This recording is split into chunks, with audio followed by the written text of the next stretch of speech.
ஒரு நிமிடம் மாத்திரம் கர்த்தரை நோக்கி பார்க்கலாம். ஆண்டவரே, எங்களை அழைத்து கொண்டு வந்து முகாப்பா எங்களோடு பேசு ராஜா என்று கர்த்தருடைய முகத்தை நோக்கி பாருங்கள். எல்லாரும் இல்லை போடுவோம். அசைவாடும்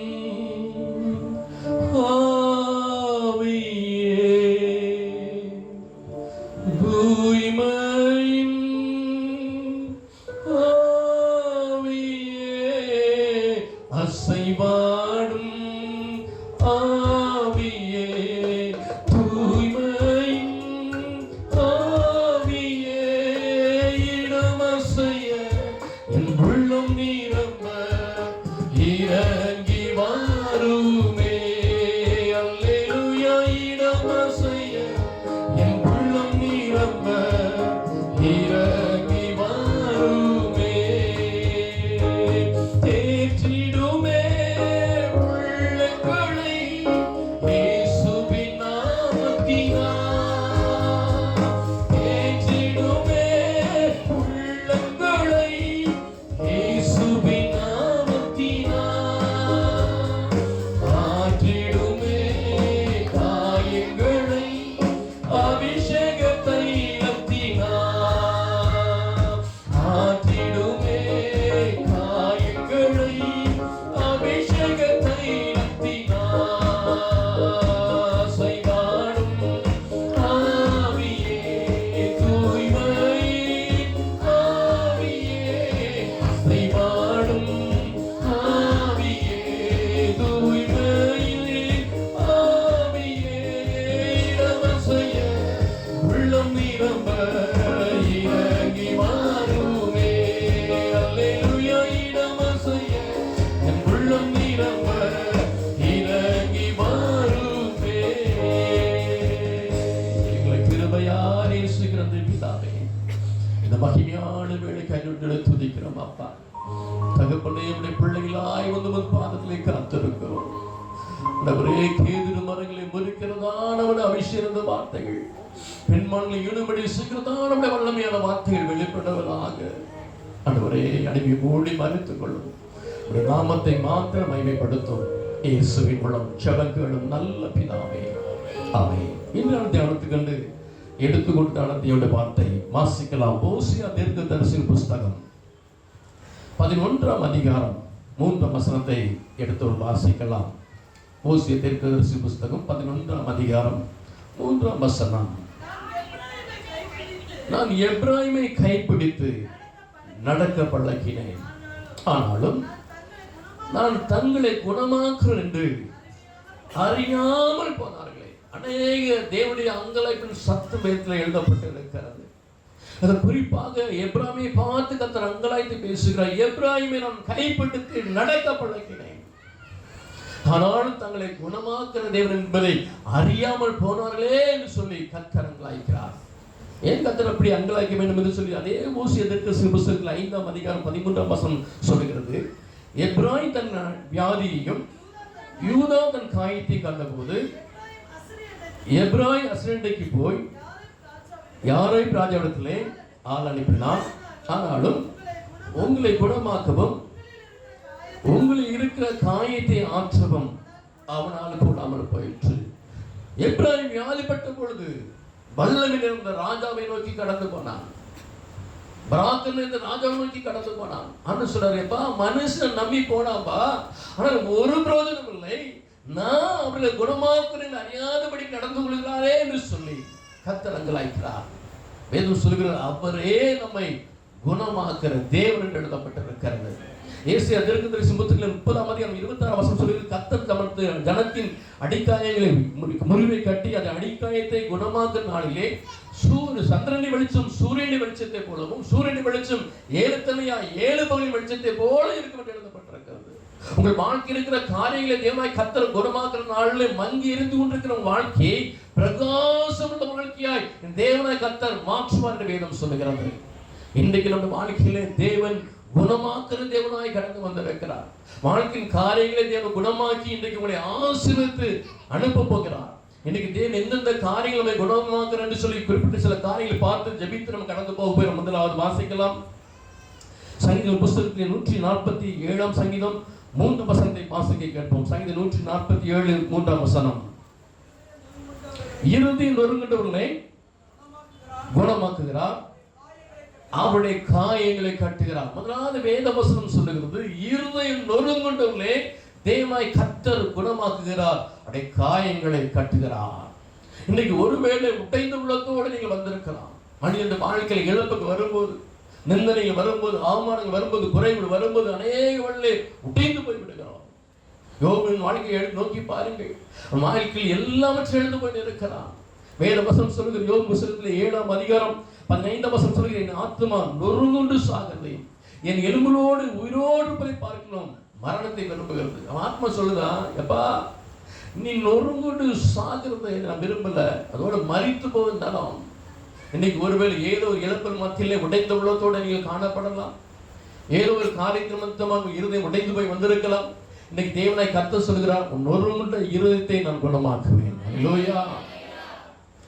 எனக்கு தெரிந்ததான ஒரு ஆர்ஃபனேஜ் ஒன்று இருக்கிறது, காக்குங்கரங்கள் என்று சொல்லி சென்னையிலே மயிலாப்பூரில் சாந்தமில் வைத்திருக்கிறார்கள். அவன் என்னோட நண்பனாக இருக்கிறபடிலாம் அடிக்கடி அந்த ஆர்ஃபனேஜ் நான் கடந்து போய் முதியோர்களும் வைத்திருக்கிறார். அவ்வளோ ஒரு நாள் கடந்து போன போது ஒரு முதியவர் அங்கே நின்று கொண்டிருந்தார். அவர் நான் ஊழியர் செய்கிறோம் என்பதை அவன் மூலமாக அறிந்த மாத்திரத்தில் நான் உள்ள வரும்போதே ஓ என்று கதறி ஆரம்பித்தார். சொன்னார். நான் அவரை பேச்சு ஆட்டிவிட்டு கேட்டேன், ஐயா எதற்காக அல்றீங்க என்று கேட்ட பதில் சொன்னார், 3 மாதத்தில் 4 பேர் இழந்து விட்டேன். ஐயா என்னுடைய மகன் அயல் தேசத்தில் கையில் நிறைய சம்பாதித்துக் கொண்டிருந்தார். அப்படிப்பட்ட நல்ல வாழ்க்கையை வாழ்ந்து கொண்டிருந்தார். அவருடைய மனைவி இங்கே இருந்தால் 2 சிறு பிள்ளைகள் இருந்தார்கள். ஒரு நாள் என் மருமகள் மூத்த பிள்ளைக்கு பள்ளிக்கூடத்துக்கு அனுப்பக்கூடிய வேகமாக காலையிலே அவள் சாப்பாட்டை ஊட்டும் பொழுது ஊட்டின இட்லி ஆனது அந்த சிறு குழந்தையுடைய தொண்டை அடைத்து கொண்டு விட்டது. அந்த பிள்ளை தாயின் மடியிலே மூர்ச்சித்து மறைத்து போய்விட்டது. இந்த செய்தி கேட்ட மாத்திரலே ஓடோடி வந்தான், அழுதான், புரண்டான், கதறினான். ஒரு வழியாக ஆற்றினோம், தேற்றினோம். அந்த பிள்ளையை அடக்கம் பண்ணி விட்டு சில நாட்கள் இருந்துவிட்டு அவன் மீண்டுமாக வேலைக்காக கடந்து சென்று விட்டான். சில நாட்கள் ஓடினது. என் மருமகள் நினைத்திருக்கிறார், ஐயோ என் கையாலே என் பிள்ளை நான் கொன்று போட்டு விட்டேனே, என் கணவரும் அயல் தேசத்தில் சம்பாதிக்கிற பணத்தை நான் இழந்து விட்டேன், உலகத்தில் நான் ஏன் வாழ வேண்டும் என்று நினைத்து மீன் இருக்கிற சிறு பிள்ளையை எடுத்துக்கொண்டு பக்கத்தில் இருக்கிற கிணற்றிலே குதித்து மறைத்து போய்விட்டார். இந்த செய்தி கேட்ட மாதிரி மகன் வந்தான், அழுதான், புரண்டான், துடித்தான். அவன் யாராலும் மாற்ற முடியவில்லை. அவளை அடக்கம் செய்தோம். என் வீட்டு பக்கத்தில் உறவினர் வீட்டு இருந்தது, அங்கே அவனை தங்க வைத்திருந்தான். அழுது கொண்டே இருந்தான். நான் படுக்கும்படியாய் வீட்டுக்கு வந்துட்டேன். நல்ல ஓ என்று அலறுகிற சத்தம் உண்டாயிடுச்சு. ஓடி போய் பார்த்த போது அங்கே இருக்க மின்விசிலே நான் கை பிடித்து நடக்க பழகின என் மகன், நான் நேசித்த என் மகன் மின்விசிலே தூக்கு போட்டு மறித்து போய் கிடக்கிறான். ஐயா 3 மாதத்திலே 4 பேர் இழந்து விட்டேன். இந்த உலகத்தில் நான் ஏன் வாழ வேண்டும் என்று சொல்லி ஓ என்று அழுதான். நமது தெய்வ பிள்ளைகளே, இன்னைக்கு நம்முடைய வாழ்க்கையில் இழப்புகள் வரும்போது, போராட்டங்கள் வரும்போது நம்முடைய இருதயம் உடைந்து போய்விடுகிறது. தாவீது எல்லாவற்றையும் இழந்து போய் இருக்கிறான். வேதம் சொல்கிறது, அழுகிறதுக்கு விடலாத மட்டும் தாவீது அழுதான் என்று சொல்லி.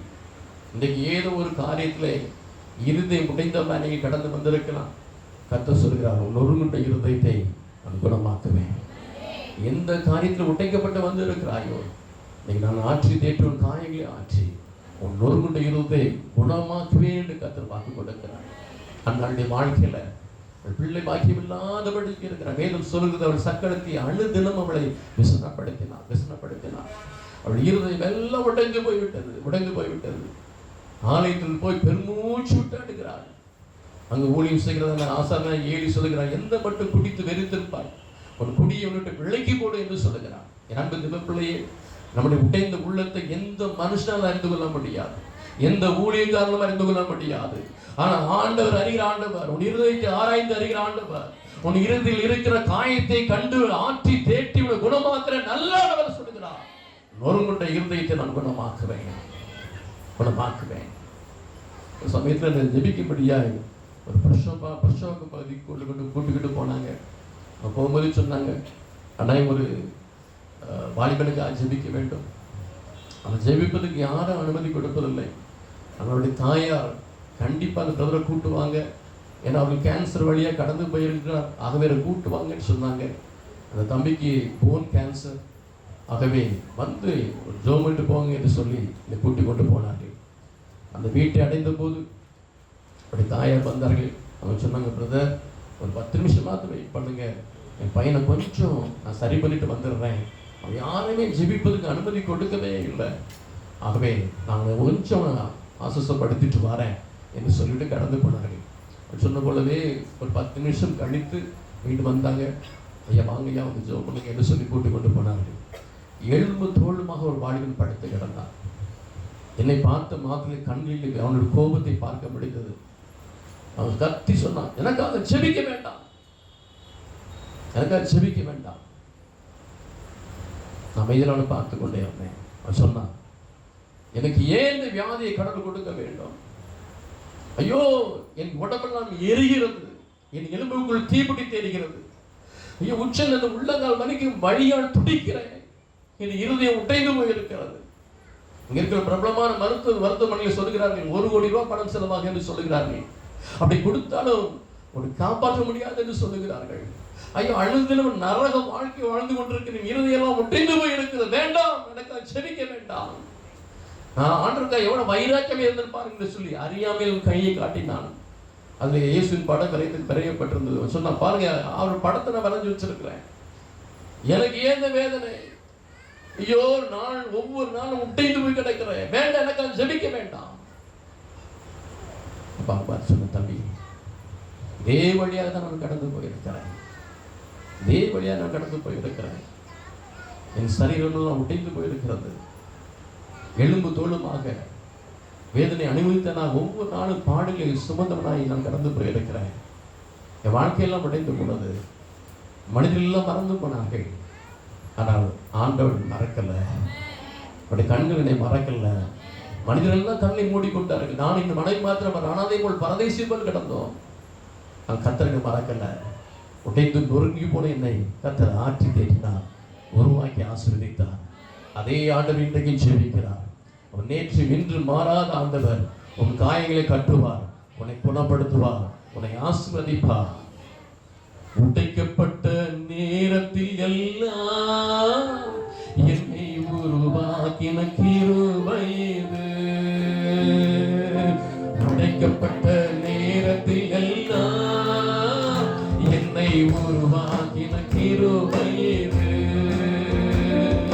கிருபையே கிருபையே மாறாத நல்ல கிருபையே.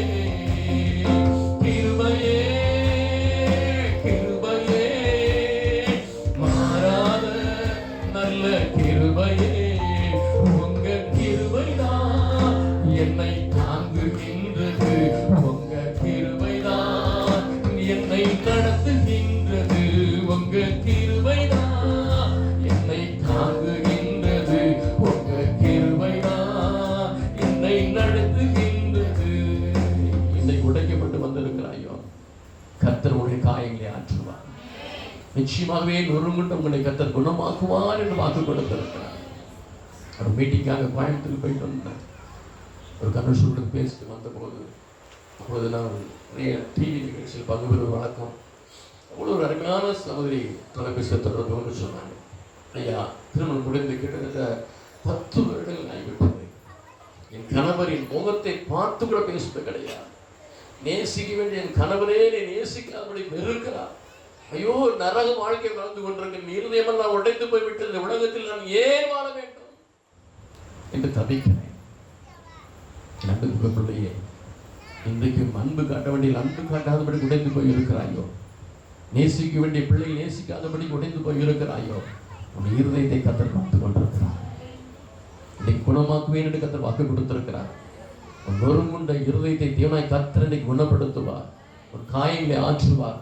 அவர் குணமாக்குற தேவனாய் இருக்கிறார், குணமாக்குற தேவனாய் இருக்கிறார். இன்னைக்கு என்ன காயமா இருந்தாலும் சரிதான், நீ தேவனாய் கர்த்தர் ஆற்றி தேற்றி அரவணைத்து இன்றைக்கு உங்களை ஆசீர்வதித்தே அனுப்ப போகிறார். ஏனென்றால் நொறுங்குண்ட இருதயம் முழுவதற்கு கர்த்தர் சமீபமாய் இருக்கிறார் எழுதப்பட்டிருக்கிறது. நீ உள்ள உடைபடும் நேரத்தில் எல்லாம் தேவனை கத்தரை விட்டு கடந்து போகிற ஆண்டவர் அல்ல. அவங்க சமீபமாய் நொறுங்குண்ட நறுங்குண்ட ஆவிகளை ரட்சிக்கிற தேவனாய் இருக்கிறார். உடைக்கப்பட்ட உள்ளத்தோடு வந்திருக்க தேவ பிள்ளையே, இன்றைக்கு நொறுங்குண்ட இருதயத்தை தேவனாய் கர்த்தர் குணப்படுத்தி ஆற்றி தேற்றி அரவணைத்து ஆசீர்வதித்து அனுப்ப போகிறார். இரண்டாவதாக வேதம் சொல்லுகிறது, வாசிக்கலாம். அதே ஓசியா தீர்க்கதரிசி புஸ்தகம் 14ஆம் அதிகாரம் 4ஆம் வசனத்தை வாசிக்க கேட்போம். ஓசியா தீர்க்கதரிசி புஸ்தகம் 14ஆம் அதிகாரம் 4ஆம் வசனம்.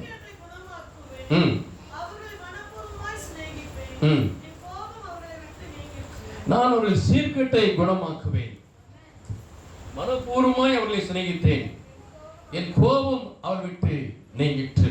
ஆண்டவர் இரண்டாவது சொல்கிறார், நான் அவர்கள் சீர்கேட்டை குணமாக்குவேன். முதலாவது நொறுங்குண்ட இருதயத்தை குணமாக்குற ஆண்டவர் நம்முடைய சீர்கேட்டை குணமாக்குவேன் என்று கர்த்தர் வாக்கு கொடுக்கிறார். வேதம் சொல்கிறது பாருங்கள், ஆதியாகமம் 6ஆம் அதிகாரம் 28ஆம் வசனம், தேவன் பூமியை பார்த்தார், அது சீர்கேட்டா இருந்தது, மாம்சமான யாவரும் பூமியின் மேல் தங்கள் வழியை கெடுத்துக் கொண்டிருந்தார்கள். பூமியை ஆண்டவர் பார்த்தார், அது சீர்கெட்டு போயிருந்தது. ஏனென்றால் மனிதர்கள் தங்கள் வழிகளை கெடுத்துக் கொண்டிருந்தார்கள். என் அன்பு தேவ பிள்ளையே, இன்றைக்கும் உலகத்திலே சீர்கள் பெருக பெருக பெருக பெருக பெருக இந்த பூமியானது வெறுமையாய் மாறுகிறது, கெட்டதாய் மாறுகிறது. இன்னைக்கு நம்முடைய வாழ்க்கையில் இருக்கிற எந்த சீர்கேடா இருந்தாலும் சரி, எந்த பாவமா இருந்தாலும் சரி, அந்த பாவங்கள் எல்லாவற்றிலும் உங்களை குணமாக்கவே என்று கர்த்தர் வாக்கு கொடுக்கிறார். ஆண்டவர் சொல்கிறார், நான் மனப்பூர்வமாய் அவர்களை சிநேகிப்பேன், என் கோபம் எல்லாம் அவளை விட்டு நீங்கி. நான் மனப்பூர்வமாக சிநேகிப்பேன் அவங்கள. இன்னைக்கு உங்க பாவத்தை எல்லாம் விட்டு நீ மனம் திரும்பும் போது மனப்பூர்வமாய் சிநேகிப்பேன், உன் சீர்கட்டு எல்லாம் நான் குணமாக்குவே என்று கர்த்தர் வாக்கு கொடுக்கிறார். ஒன்றை மாத்திரம் புரிந்து கொள்ளுங்கள். வேதவசனம் சொல்லுகிற எபிரேயர் 3ஆம் அதிகாரம் 13ஆம் வசனம், உங்களில் ஒருவனாகிலும் பாவத்தின் வஞ்சனைகளை கடினப்பட்டு போகாதபடிக்கு புத்தி சொல்லுங்கள். பாவம் வஞ்சனை உள்ளது என்பதை மறந்து போக வேண்டாம். பாவம் நம்முடைய வாழ்க்கையை வஞ்சித்து விடும் என்பதை மறந்து போக வேண்டாம். சில வருடங்கள் முன்பாக சேலியூரிலே ஒரு ஈசலைக்கிற ஸ்தாபனத்தின் மூலமாக அங்கே குணமாக்குற கூட்டம் நடைபெற்றது. சோமணிக்கும் ஆராதனை. அது தயவு செய்து கொடுக்கும்படியாக கடந்து போயிருந்தேன். தயவு செய்து கொடுத்து முடித்த பிற்பாடு நிறைய ஜனங்கள் ஜபிக்கும்படியாக கடந்து வந்தார்கள். அங்கு ஒரு அருமையான தாயாரும் அழுகியோடு கடந்து வந்தாங்க. அவங்க அழுதுகிட்டே சொன்னாங்க, ஐயா எனக்கு ஒரே ஒரு மகன் தான், அவனை கட்டாயப்படுத்தி கூட்டு வந்திருக்கேன், கடைசி வருஷம் உட்காந்துருக்கிறான், கண்டிப்பாக பிரதர்கிட்ட ஜபிக்கணும்னு சொன்னேன், கடைசியில் போய் ஜபிக்கிறேன்னு சொன்னான். நல்ல பெரிய பிரபலமான சாஃப்ட்வேர் கம்பெனியில் வேலை பார்த்தான், கை நிறைய பணம், சம்பள பணம் வந்த உடனே பேங்க்லேருந்து எடுத்து இடத்துல கொடுப்பான். அவன் என்ன செலவானாலும் சரி என்கிட்ட கேட்டு தான் வாங்குவான். ஆனால் பாப்பம் அவனை வஞ்சித்து விட்டது. ஐயா ஏதோ திருமணமான ஒரு பெண்ணோடு கூட தவறான தொடர்பு ஏற்பட்டு விட்டது. ஐயோ பைத்தியம் போல மாறிவிட்டான், தாடி வளர்த்திருக்கிறான், தனிமையில கதறுகிறான், கத்துகிறான், போனிலே சண்டை போடுகிறான். ஐயோ என் பிள்ளை வாழ்க்கையெல்லாம் அழிந்து போச்சு ஐயா, இந்த பாவம் அவனை வஞ்சித்து விட்டது ஐயா, அவனுக்காக சுகம் பண்ணுங்க என்று கண்ணி விட்டு அழுதார்கள். பாவம் வஞ்சனை உள்ளது என்பதை மறந்து போக வேண்டாம். பாவம் நம்மை வஞ்சித்து விடும் என்பதை மறந்து போக வேண்டாம். இன்னைக்கு அப்பேற்பட்ட எந்த காரியம் இருந்தாலும் சரி, ஆண்டு சொல்லி அவன் சீர்கட்டு நான் குணமாக்குவேன், அவனை மனப்பூர்வமாக நான் சிநேகிப்பேன், என் கோபம் எல்லாம் விலகி போயிடுச்சு, அவன் சீர்கட்டை குணமாக்குவேன் என்று கர்த்தர் வாக்கு கொடுக்கிறார். பாவம் நம்முடைய வாழ்க்கையிலே நன்மை வரவேற்றாது இருக்கிறது. எரேமியா 5:25 சொல்லுகிறது. பாவம் நம்முடைய வாழ்க்கையில் வர வேண்டிய நன்மையில வரவேற்றாதபடிக்கு தடை செய்கிற தடைக்கல்லாய் இருக்கிறது என்று சொல்லுகிறது. இது எந்த பாவம் நம்முடைய வாழ்க்கையில் இருந்தாலும் சரி, பாவத்தை விட்டு வெளிவரும்படியாக கர்த்தர் விரும்புகிறார். ஆண்டவர் உங்களை மனப்பூர்வ சிநேகிப்பேன் வாக்கு கொடுக்கிறார். ஒரு சீர்கேட்ட எல்லாவற்றையும் இருந்தும் உங்களை கர்த்தர் மன்னித்து அதை குணமாக்கி உங்களை ஆசீர்வதிப்பேன் வாக்கு கொடுக்கிறார். அநேக வேளையில் பாவங்களுக்கு நம்ம அனுபவங்கள் வைத்திருக்கிறோம். சில காரியங்கள் பாவ லிஸ்ட்ல சேர்க்கிறதே இல்லை. கொலை செய்தா பாவம், கொள்ளையடித்தால் பாவம் என்று தான் நினைக்கிற மொழிய பாவத்துக்கு ஒரு அளவுகள் வைத்து இதுதான் பாவம், இதுதான் பாவையில் நடந்து கொண்டு இருக்கிறோம். வேதத்தை புரிந்துகள் நாங்கள் ஒரு சமயத்தில் கம்பெனி தேசத்துக்கு கடந்து போயிருந்தோம். போது அங்கே சின்னக்கோவில் ஒரு பகுதி இருக்குது. அங்கேருந்து கேபிட்டல் பூனம் என்கிற பகுதிக்கு நாங்கள் வேன் மூலமாக கடந்து வந்தோம். கடந்த போது அநேக அயல் தேசத்து ஆட்கள் இருந்தாலும் அதில் 3 வாழை பிள்ளை இருந்தார்கள். அப்பொழுது நாங்கள் ஒரு 5-6 பேர் டீமாக போயிருந்தோம். போகும்போது சத்தமாக பேசிட்டு வந்தோம். அது ஒரு பிள்ளைக்கு பயங்கர கோபம் வந்துட்டு அவன் ஆங்கிலத்தை சொன்னால் கொஞ்சம் அமைதியாக வாங்க அப்படின்னு சொல்லி கோபத்தோடு சொன்னான். உடனே நான் பக்கத்தில் இருந்து எல்லாம் பிரதமர் பார்த்து சொன்னேன், எப்போ ஃபாரின்காரங்களுக்கு சத்தமாக பேச பிடிக்காத போல இருக்கும், கொஞ்சம் அமைதியாக பாருங்க. வேன் போயிட்டு இருந்து அமைதியாக போயிட்டு இருந்தது. ஒரு ஹோட்டலில் போய் வண்டி நிப்பாட்டினாங்க. அங்கே இருக்க சாப்பாடு நமக்கு ஒத்து வராது. ஆகவே ஹோட்டலுக்கு வெளியே பெஞ்செலாம் போட்டிருந்தாங்க, டேபிள்லாம் போட்டிருந்தாங்க. அதில் உட்காந்து கொஞ்சம் பழங்கள் வாங்கி கொடுத்தோம், சாப்பிட்டு இருந்தோம். இந்த கூட்டம் எல்லாம் உள்ளே போனாங்க, இந்த ஹோட்டலுக்கு போனாங்க. இந்த பிள்ளைங்க சேர்ந்து போனாங்க. போயிட்டு அந்த பிள்ளைங்க 3 பேரும் திருப்பி வெளியே வந்தாங்க. வந்து எங்கள் பக்கத்தில் இருக்கிற டேபிளில் உட்காந்துட்டு 3 பேரும் சிகரெட்டை ஸ்மோக் பண்ண ஆரம்பித்தாங்க. 3 பேருமே செயின் ஸ்மோக்கிங் கண்டினியூவாக ஸ்மோக் பண்ணிகிட்டே இருந்தாங்க. வேன் ஸ்டார்ட் பண்ணுற வரைக்கும் ஸ்மோக் பண்ணிட்டு இருந்தாங்க. வேன் ஸ்டார்ட் ஆனோம்னா எல்லாம் உள்ளே வந்தாங்க. அப்போ உள்ளே நாங்கள் உட்காந்து அமைதியில் உட்காந்துட்டு இருந்தோம். அது ஒரு பெண்மணி எங்களை பார்த்து கேள்வி கேட்டால், நீங்கள் எங்கேருந்து வரீங்க? உடனே நாங்கள் சொன்னாங்க, இந்தியாவிலேருந்து வருகிறோம். அவங்க இந்தியாவிலேருந்து வரீங்கன்னு சொன்னால் அவங்க முகமெல்லாம் பிரகாசித்து விட்டது. அவங்களுக்கு பயங்கர சந்தோஷம் தான். அவங்க இந்தியா எனக்கு ரொம்ப பிடிக்கும், அவங்க இந்தியா சாப்பாடு ரொம்ப டேஸ்ட்டாக இருக்கும் என்று சொல்லி சாப்பாட்டு பேரெல்லாம் சொல்ல ஆரம்பித்தார். பூரின்னா, தோசைன்னா, இட்லின்னா எல்லா பேரும் சொல்கிறான். அந்தமானுக்கு வந்திருக்கிறோம், சென்னைக்கு வந்திருக்கிறோம், எல்லாம் ஒரே சொல்கிறான். ரொம்ப பிடிக்கும். சரி கொஞ்சம் பேச ஆரம்பிச்சோன்னே அதை கேட்டோம், இப்படி கண்டினியூவாக சிகரெட் பிடிக்க இது பாவம் இல்லையா? அவளை இதை பார்த்து ஏழமா சிரிச்சுனா இது பாவமா அப்படின்னா. கடைசி அவரை பார்த்து கேள்விப்பட்ட, நீ எந்த நாட்டிலேருந்து வருகிறாய்? அவர் சொன்னா, இஸ்ரேல் தேசத்துக்கு வருகிறேன். நான் பரிசுத்தர், எனக்கு ஏற்ற பரிசுத்தராக சொன்ன ஆணுடைய பூமியிலிருந்து வருகிற பிள்ளை வாழ்க்கையில என் சரீரத்தை கெட்டால் தேவன் கெடுப்பார். உங்களுடைய சரீரமே தேவனுடைய ஆலயங்களை மறந்து போய் பாவம் என்கிறத நினைக்காதபடிக்கு அந்த மகள் சொல்றா, இது பாவமா? பிள்ளை அநேக வழியில் நாம் செய்கிற காரியம் பாவ லிஸ்ட்ல சேர்க்கிறதே கிடையாது. ஒரு வசனம் வாசிப்போம், கலாத்தியர் கிடந்து இருப்போம் 5ஆம் அதிகாரம் 19ஆம் வசனத்திலிருந்து 21 வரைக்கும் வாசிக்க கேட்கலாம். கலாத்தியர் 5ஆம் அதிகாரம் 19ஆம் வசனத்திலிருந்து 21 வரைக்கும் வாசிக்க கேட்போம்.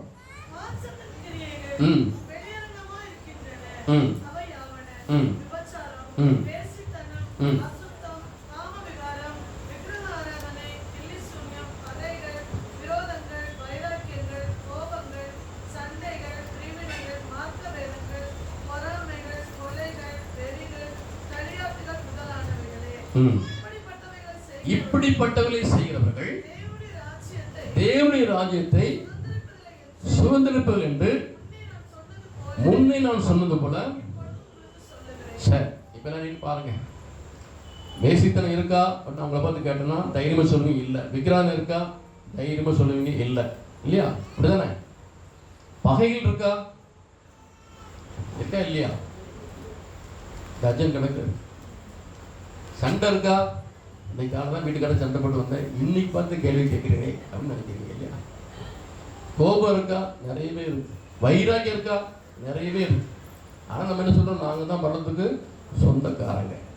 ஏன்னா அந்த பாவலிஸ்ட்ல சேர்க்கிறதே இல்லை. வேதம் சொல்கிறது, இப்படிப்பட்டவர்களை செய்கிறவர்கள் தேவனுடைய ராஜ்யத்தை சுதந்திரிப்பது என்று முன்னே சொன்னது போல இப்போதும் சொல்லுகிறேன். ஆவியானவர் அழுத்த திருத்தமாக எழுதி வைத்திருக்கிறார். பகையோடு வாழ்வாய் என்று சொன்னால், கோபத்தோடு வாழ்வாய் என்று சொன்னால், சண்டையோடு வாழ்வாய் என்று சொன்னால், வைராக்கியத்தோடு வாழ்வாய் என்று சொன்னால், பொறாமையோடு வாழ்வாய் என்று சொன்னால் தேவனுடைய ராஜ்யத்தை சுதந்திரிக்க முடியாது. அது நம்ம வாழ்க்கையை சீர்கேட்டை கொண்டு வந்து போயிடும். யோசித்து பாருங்க, நம்ம வாழ்க்கையில இப்படிப்பட்ட காரியங்களை நம்ம பாவங்களை சேர்க்கிறதே இல்லை. எல்லாம் வச்சுட்டு நாங்கள் தான் பரிசுத்தமானு சொல்லிட்டு இருக்கோம். இன்னைக்கு ஆண்டு சொல்றாரு, உன் சீர்கேட்டை நான் மனப்பூர்வமாக குணமாக்குவேன், மனப்பூர்வமாக நான் சிநேகிக்கிறேன். உண்மையில அந்த கோபம் எல்லாம் நீங்கிட்டு இன்னைக்கு இப்படிப்பட்ட காரியங்களுடைய வாழ்க்கை இருக்கும் என்று சொன்னால் அது சீர்கேட்டை கொண்டு வந்துவிடும். கதை சொல்ற அந்த சீர்கேட்டை எல்லாத்தையும் நான் குணமாக்க போறேன். உன் வாழ்க்கையில் இருக்க பகைகள் மாறப்போகுது, உன் வாழ்க்கையில் வைராக்கியம் மாறப்போகுது. சிலர் சொல்லுவாங்க பார்த்தீங்களா, செத்த விட மூஞ்சி முடிக்க மாட்டான், அவ்வளோ வைராக்கியம். செத்த பின்னாலும் மூஞ்சி முடிச்சேன்னா முடிக்க போறாங்க. எனக்கு ஒரு புரியல. செத்த விட மூஞ்சி முடிக்க மாட்டேன், செத்த பிறகு நீ முடிச்சாண்டியா முடிக்க போனாங்க இல்லையா? அவ்வளோ வைராக்கியமா எல்லாத்தையும் தூக்கி கலந்து போட்டுருக்கு. ஒரே ஒரு வாழ்க்கை, அது கத்தருக்கு பிரியமாக வாழ்க்கிற போதும், அவ்வளோதான் இல்லையா? வைராக்கியம் பண்ணி நம்ம என்னது சாதிக்க போகிறோம்? பகை வச்சு என்னது சாதிக்க போகிறோம் இல்லையா? அப்படி சொல்லுறவர் இதெல்லாத்தையும் எடுத்து விட்டு விட்டு ஆண்டவர், நீங்கள் மனப்பூர்வமாக சிதைக்க ஆண்டவர், என் சீர்கேட்டு எல்லாத்தையும் குணமாக்கு என்று சொல்லுங்க. துணிகரமாய் பாவங்களை பெருகிவிட்டது. பாவங்கள் துணிகரமாய் பெருக பெருக பெருக சாபங்கள் வந்து விடுகிறது. தாவீதின் வாழ்க்கையில் துணிகரம் வந்த போது, துணிகரமாய் அடுத்த மனை எடுத்த போது கர்த்தருடைய வார்த்தை வெளிப்படுகிறது பாருங்க. 2 சாமுவேல் 12ஆம் அதிகாரத்துல 10ஆம் வசனத்துல, நீ என்னை அசட்டை பண்ணி ஏத்தினியாகிய உரியாவின் மனைவியை உனக்கு மனைவியாய் எடுத்துக்கொண்டபடினால் பட்டு என்றடைக்கும் உன் வீட்டை விட்டு விலகாதிருக்கும். தாவீதை பார்த்து கர்த்தர் சொல்றாருப்பா, துணிகரமாய் பாவம் செய்த, துணிகரமாய் பாவம் செய்தபடினாலே பட்டை மென்னடைக்கும் உன் வீட்டை விட்டு விலகாதிருக்கும். தாவீதே, சாபத்தை சுதந்திரித்து விட்டாயே. இன்னைக்கு அநேகர் பாவத்தை துணிகரமாய் தண்ணீரை போல அறிந்து கொண்டிருக்கிறார்கள். ஒருவேளை அந்த துணிகரமான பாவங்களுடைய வாழ்க்கையில சாபத்தை கொண்டு வரும் என்பதை அறியாதபடிக்கு வாழ்ந்து கொண்டிருக்கிறார்கள். ஜாக்கிரதையா இருங்கள். துணிகரமா நாம் செய்கிற பாவங்கள் எல்லாம் சாபங்களை கொண்டு வந்து விடும். உறவினர் ஒருவர் ஊழியம் செய்து கொண்டிருக்கிறார். ராமநாதபுரம் அந்த பகுதியிலே ஒரு ஊழியத்துக்கு கடந்து சென்ற போது, அவள் செய்து கொடுத்து முடித்து விட்டு வந்த போது ஒரு அருமையான தாயார், ஐயா எங்க வீட்டில் வந்து ஒரு சின்ன ஜெபம் பண்ணிட்டு போயிருங்க என்று சொல்லி கூப்பிட்டார்கள். அப்பொழுது பாஸ்டர் சொன்னார், நீங்க போய் ஜெபம் பண்ணுங்க, நான் பின்னால் வருகிறேன் என்று சொன்னார். இவர் அந்த வீட்டுக்கு கடந்து போனார். வீட்டை திறந்த போது தலைவருக்கு கூடமாக பயங்கரமாக முகத்தை வைத்துக் கொண்டு ஒரு வாலிப பிள்ளை கதறி கொண்டிருந்தாள், கத்தி கொண்டிருந்தாள். புரிந்து போய்விட்டது, பிசாசுனை பிடித்திருக்கிறது புரிந்து கொண்டார். ஆகவே அவளை ஜெபிப்பதற்காக தலையிலே கை வைத்து ஜெபிக்க ஆரம்பித்த போது கர்த்தர் சொன்னார், கையை எடுத்து விடு, கையை எடுத்து விடு, அவளுக்காக ஜெபிக்காதே. இவருக்கு ஒன்றுமே புரியவில்லை. நான் ஏதோ சிந்திக்கிறேன் என்று சொல்லிவிட்டு மீண்டும் தன் கையை வைத்து தலை வைக்கும் போது மீண்டும் கர்த்தர் சொன்னார், ஜெபிக்காதே, கையை எடுத்து விடு, அவளை திருஷ்டாந்தகமாக வைத்திருக்கிறேன், ஜெபிக்காதே. எனக்கு ஒன்றுமே புரியவில்லை. உடனே வேகமாக வீட்டை விட்டு வெளியேறினார். வெளியேறி நேரம் அவர் பக்கத்தில் இருக்கிற வீட்டில் தங்குவதற்கு அனுமதி கொடுத்திருந்தார். வீட்டுக்கு போய் அவர் அறைக்கு போனபோது பின்பாக அந்த பாஸ்டர் வந்தார். அப்போ பாஸ்டரிடம் அவர் சொன்னார், ஐயா அந்த பிள்ளைக்காக ஜெபிக்கும்படியா நான் வந்தேன், உங்கள் தாயார் ஜெபிக்கன்னு சொன்னாங்க. தலைமையில கையை வைத்த உடனே கதை சொன்னார், ஜெபிக்காதே, திருஷ்டாங்கமாக வைத்திருக்கிற கையெடு என்று சொல்லிவிட்டார். எனக்கு ஒன்றும் புரியவில்லை ஐயா என்று சொல்லும்போது அந்த பாஸ்டர் சொன்னார், கர்த்தர் சொன்ன உண்மைதான். அவன் எங்கள் சபையில மிகவும் ஆசீர்வாதமான வாலிப பிள்ளை, எல்லா கூட்டங்களும் பங்கு பெறுவாள், சபையை பெருக்கி சுத்தமாக வைப்பாள், பெண்கள் கூட்டத்தை நடத்துவாள், 24 மணி நேரம் அழைத்துதான் இருப்பாள். அப்பேற்பட்ட ஒரு நல்ல பிள்ளை, வாலிப பிள்ளை. ஆனா சில மாதங்களாகவே அவள் வாழ்க்கை மாற ஆரம்பித்து விட்டது. ஒரு வாலிபனோட ஊர் சுற்ற ஆரம்பித்தாள். அது புரஜாதி மார்க்கத்தை சேர்ந்த வாலிபன். அப்போ தாயாருக்கு போய் சொன்னேன், அம்மா உன் பிள்ளை போற போக்கு சரியில்லை, கொஞ்சம் கண்டித்துவே என்று சொன்னேன். தாயாருக்கு கோபம் வந்து விட்டது. பாஸ்டர் என் மகளை பார்த்து தப்பா பேசுறீங்களா, உங்க ஆலயத்துக்கு வரமாட்டேன்னு சொல்லி ஆலயத்துக்கு வராமல் நின்று விட்டார்கள். நடந்த காரியம் ஒரு நாள் அந்த மகள் ராத்திரி வேளையிலே ஓடிவிட்டாள். ஓடி போய் அந்த பாலியோடு ஓடி போய் ஒரு விக்கிர கோயிலே துணிகரமாய் தாலி கட்டி கொண்டாள். தாலி கட்ட அன்றைக்கு ராத்திரியிலே அவள் படுக்கறையிலே திடீரென்று ஒரு கரிய உருவம் வந்து அவள் மேல் இறங்கிற்று. அன்றிலிருந்து தலைவிரிக்குளமாய் அவள் வாழ்க்கை பரிதாபமாய் மாறிவிட்டது. கர்த்தர் பிசாசுக்கு ஒப்பு கொடுத்து விட்டார். துணிகரமாய் சில பாவங்கள் நம்முடைய வாழ்க்கையில சாபங்களை கொண்டு வந்து விடும். நீ கர்த்தர் சொல்றாரு, நீ என்ன சீர்கேடா இருந்தாலும் சரிதான், நான் உன்னை குணமாக்குவேன். கர்த்தர் பார்த்து கொடுக்கிறார். நொறுங்குண்ட இருதயத்தை குணமாக்குற ஆண்டவர் அந்த வாழ்க்கை இருக்கிற என்ன சீர்கேடா இருந்தாலும் சரி, கர்த்தரை குணமாக்கி உங்களை ஆசீர்வதிக்க போகிறார். மூன்றாவது வாசிக்கலாம். அப்போஸ்தலர் நடவடிக்கைகள் 10ஆம் அதிகாரம் 38ஆம் வசனத்தை வாசிக்க கேட்போம். அப்போஸ்தலர் நடவடிக்கைகள் 10ஆம் அதிகாரம் 38ஆம் வசனம்.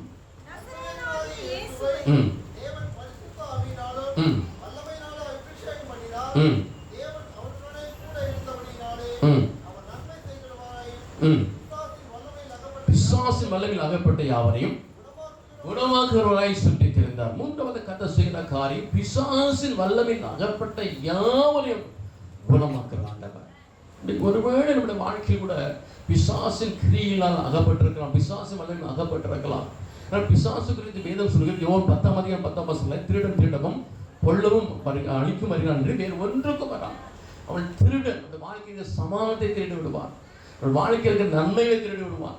நம்மளை அழிக்கும்படியா என்று பிசாசானவன் இன்றைக்கு சுற்றி திரியான வேதம் சொல்கிறது. யோபின் புத்தகத்தில் 24ஆம் அதிகாரம் 14ஆம் வசனம் சொல்கிறது, கொலைபாதகன் பொழுது விடுகிற போது எழுந்து சிறுமையும் எளிமையானவனை கொன்று ராக்காலத்திலே திருடனை போல திரிகிறான் எழுதப்பட்டிருக்கிறது. கர்த்தர் குறித்து வேதம் சொல்கிறது, அவர் அப்படிப்பட்ட யாவரையும் குணமாகும்படியாய் சுற்றி திரிந்தார். இன்னைக்கு ஒருவேளை அப்படிப்பட்ட பிசாசின் வல்லமையில் நம்ம அகப்பட்டிருப்போம் என்று சொன்னார். கர்த்தர் இந்த பிசாசின் வல்லமையிலிருந்து குணமாக்குற தேவனாக இருக்கிறார். காரணமில்லாத காயங்கள், காரணமில்லாத வறுமைகள், காரணமில்லாத சமாதான குறைவுகள் அநேக குடும்பத்தை பிசாசன வல்லமையில் அகப்பட்டு சீரழித்துக் கொண்டிருக்கிறது. ஒரு மகன் பிசாசன நலன்களை படிக்கிறான், ஒரே ஒரு மகன். அவன் தகப்பன இயேசு பாதத்தை பிடித்து கெஞ்சி அழுகிறான், ஐயா ஒரே ஒரு மகனாய் இருக்கிறான், பிசாசனை பிடிக்கிறது, அவன் அழுகிறான். நுரை தள்ள அவனை அழகழிக்கிறது, கசைக்கு பிழிந்த பின்ன அவனை விட்டு போகிறது அரிதா இருக்கிறது. என் பிள்ளைக்கு ஒரு விடுதலை கொடுங்கய்யா என்று கதறி அழுகிறான். இன்றைக்கு அநேக குடும்பங்களை பிசாசு வல்லமை கசைக்கு பிழிந்து கொண்டு இருக்கிறது. பிசாசு வல்லமையில் அகப்பட்ட அநேக வாழ்க்கையில இன்றைக்கு தாறுமாறுகள் வந்து விடுகிறது, காயங்கள் வந்து விடுகிறது. இன்றைக்கு ஒருவேளை அப்படிப்பட்ட காரியங்கள் நம்முடைய வாழ்க்கை இருக்கும் என்று சொல்ல கர்த்தர் சொல்கிறார், இன்னைக்கு அப்படிப்பட்ட யாவரையும் நான் குணமாக்க போகிறேன். அல்லேலூயா. டெல்லியில் ஒரு மீட்டிங் போயிருந்த போது அங்கே 3 நாள் கன்வென்ஷன் கூட பேசும்போது சனிக்கிழமை காலையில் திருப்பி ஜெபம் வச்சுருந்தாங்க. ஏசு பிடிக்கிற அப்படின்னு அவங்க கூப்பிட்டு போயிருந்தாங்க. அப்போ ஒரு சகோதரி ஜெபிக்கும்படியாக கடந்து சொன்னாங்க ஐயா, யாரை பார்த்தாலும் பயமா இருக்கு ஐயா, ஏதோ ஒரு பிசாசு வல்லமை என்னை பிடித்திருக்கிறது, என்னால் நிம்மதியாக வாழ முடியவில்லை, கண்ணு முன்னா பயமா இருக்குது, ரோட்டில் நடந்தா பயமா இருக்கிறது, காரணமில்லாத பயம் என்னை பிடித்து ஆட்டுகிறது. இன்றைக்கு அநேக வாழ்க்கையில் தெரியாதபடிக்கு காரணமில்லாத பயங்கள் பிடித்து ஆட்டுகிறது. சொப்பனங்கள், மோசமான சொப்பனங்கள் வந்து அநேகர் அலைக்கழித்துக் கொண்டிருக்கிறது. இப்பேற்பட்ட பிசாசின் வல்லமை ஒருவேளை நம்ம அகப்பட்டிருப்போம் என்று சொன்னால் இன்னைக்கு கதறில ஒப்பு கொடுக்க போகிறோம். அல்லேலூயா. எப்பேற்பட்ட வல்லமை இருந்தாலும் சரி, எப்பேற்பட்ட செய்வனை கட்டில இருந்தாலும் சரிதான், கர்த்தர் குணமாக்கி ஆசீர்வதிக்க வல்லவராக இருக்கிறார். ஒரு மனிதன் அதை குறித்து வேதம் சொல்லுகிறது, நிர்வாணியா இருக்கிறான், தன்னைத்தானே காயப்படுத்திக் கொள்கிறான். ஆண்டவனை எதிர்கொண்டு வந்த போதும் அவன் உமக்கு எனக்கு என்ன, என்னை வேதனைப்படுத்தமா வருகிறேன் என்று சொல்லி ஆண்டவரை பார்த்து கேட்கிறான். கர்த்தர் அவனை குணமாக்கினார், பிசாசு பிடிக்கு விடுதலை ஆக்கினார். வேதம் சொல்கிறது, அவன் ஆடை அணிந்து பாதத்தை வந்து உட்கார்ந்தானா. இன்றைக்கு நம்மை குணமாக்கும் போது நம்ம வாழ்க்கை எல்லாம் மாறிவிடும், வாழ்க்கையை மகிமையா மாறிவிடும். இன்றைக்கு ஒரு பேர் அப்படிப்பட்ட பிசாசின் வல்லமையில் நாம் அகப்பட்டிருப்போம் என்று சொன்னார்.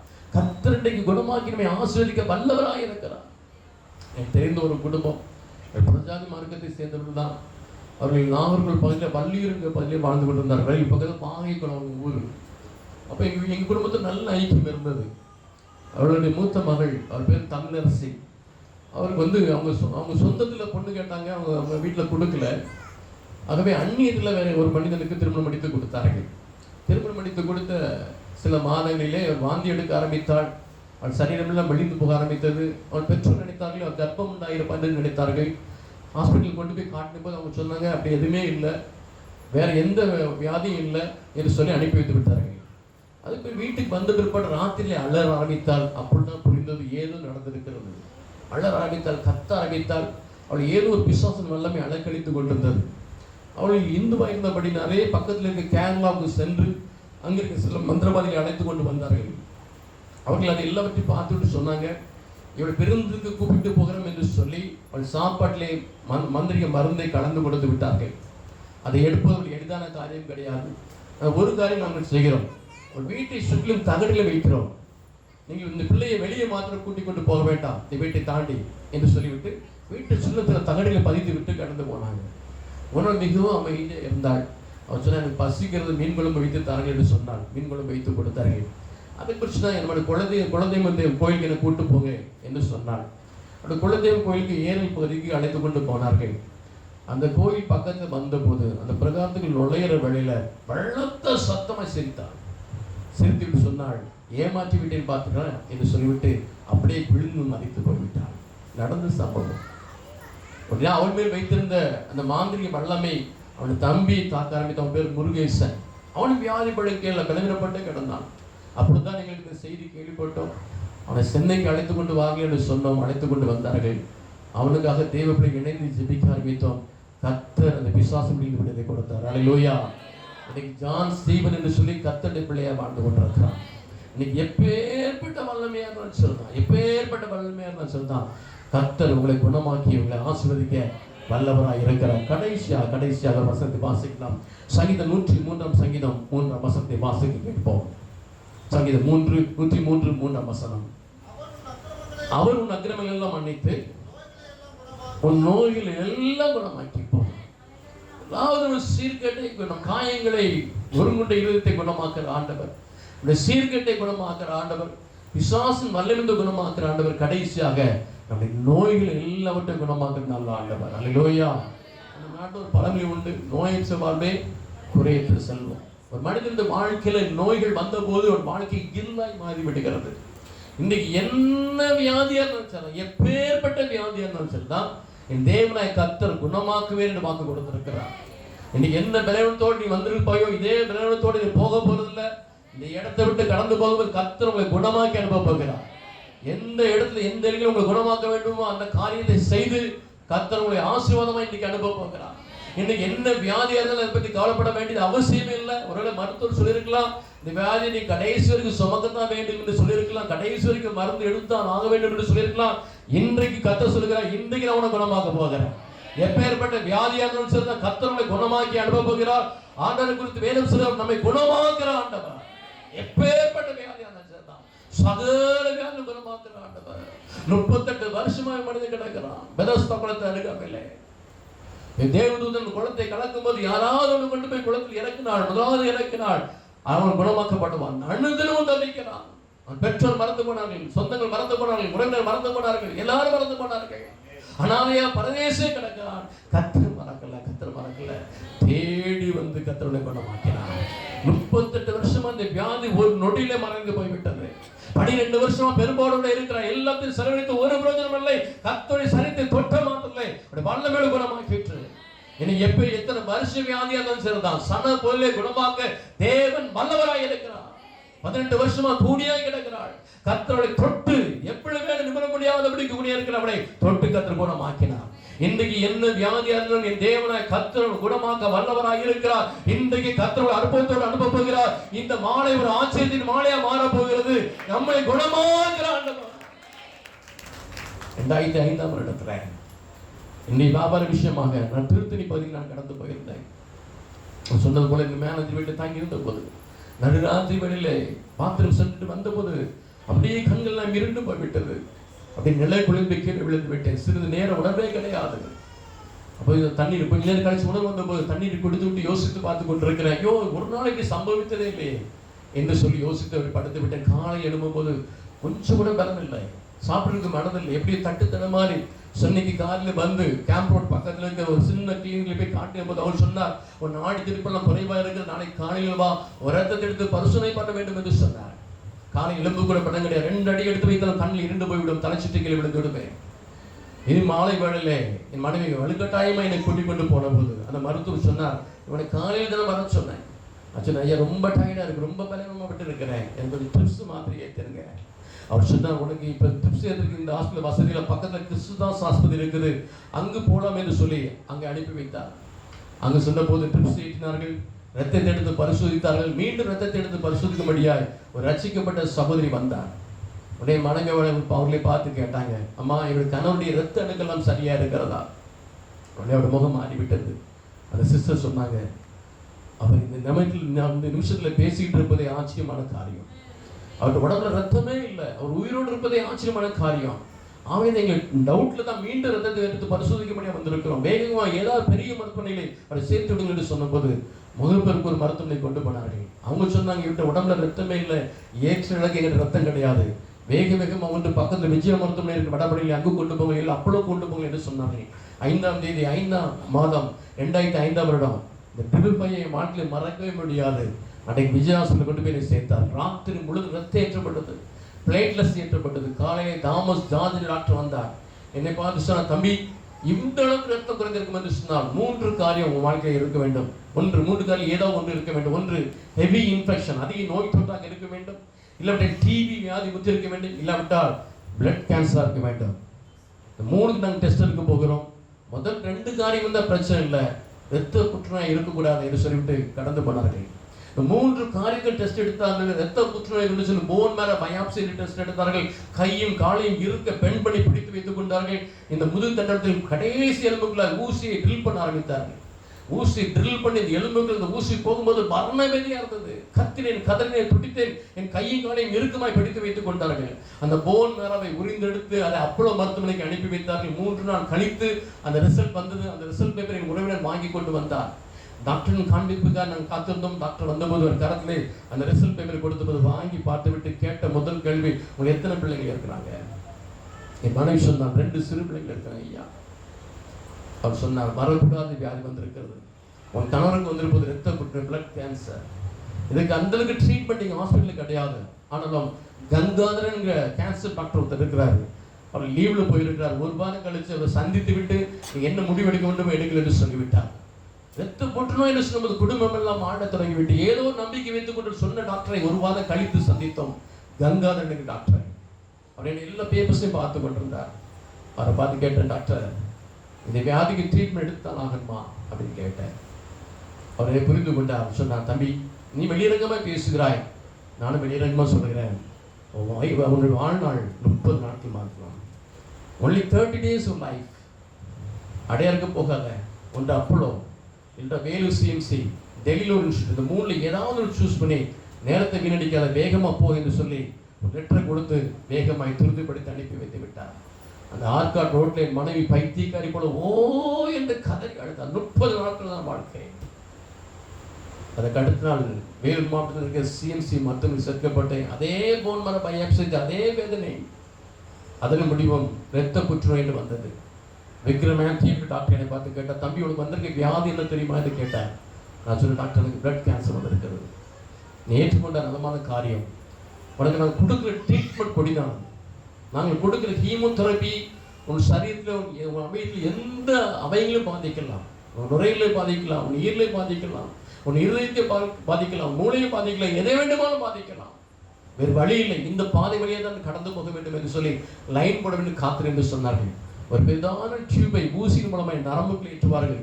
அந்த டியூப் நரம்புக்குள்ளாய் கடந்து போய் இருதயத்தின் அருகாமையில் இருக்கும் அந்த டியூப் கடந்து போகும். அதன் வெளிப்புறத்தில் தான் ஹீமோதெரபியை ஏற்ற ஆரம்பிப்பார்கள். முதலாவது ஆர்சனிக் என்று ஹீமோதெரபியை ஏற்ற ஆரம்பித்தார்கள். முதல் 3 நாட்கள் எந்த பிரச்சனையும் இல்லை.